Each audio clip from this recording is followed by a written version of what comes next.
I have 3 words for the recipe that I'm about to share today. 100% delicious. These peanut butter bars are eggless, refined flour free, refined sugar free, dairy free and packed with oats. If you're still not convinced, I have 2 more words. Chocolate and peanut butter. Let's get started. Alright, so in a large bowl, I'll start by adding 1 cup of whole wheat flour. To this I'm adding 1 cup of oats. You need traditional rolled oats for this recipe. In goes 1/3 cup of coconut sugar. You could also use jaggery here. Now using a wooden spoon, I'm going to give it a good mix so that all my dry ingredients are nicely combined. Once this is done, I have half a cup of honey going in, which helps me bind everything together. You could also use maple syrup here, which would make these bars vegan. And half a cup of vegetable oil. You could use the same quantity of melted butter if you like. Mix all of this really well and then add 1 cup of peanut butter. I heat my peanut butter in the microwave slightly before adding it in so that it's easy to combine it with all the other ingredients. Keep mixing until the dough comes together. I'll now spread it evenly in a 9 by 9 inch square pan lined with parchment paper. Remember to leave handles on both the sides so that it's easy to pull out the bars later. Using an offset spatula helps me get the bars to be nice and leveled evenly. My oven is preheating at 180 degrees Celsius and I'll bake these until the bars become nice and golden brown. This takes about 20 to 30 minutes in my oven.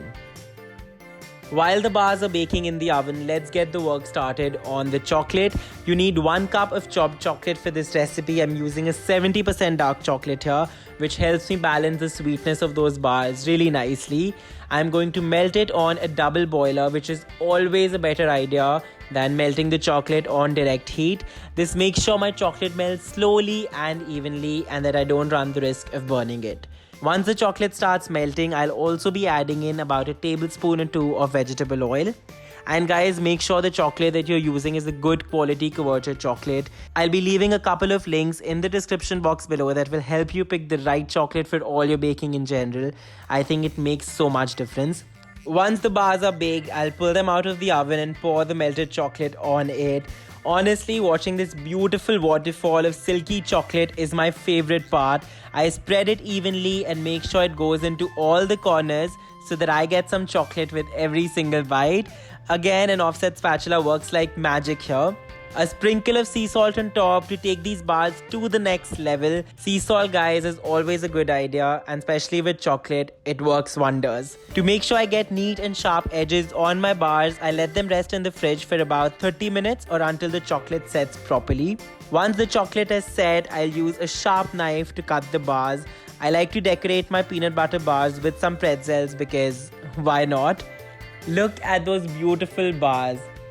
I have no shame in reporting that I actually demolished an entire batch on my own. So these peanut butter bars are basically indulgence without guilt. I love making and eating them and I think you would like them too. If you like this video and the recipe, don't forget to hit the like button and subscribe to my channel so that every time I share a fun recipe like this, you can be the first one to watch. Happy baking!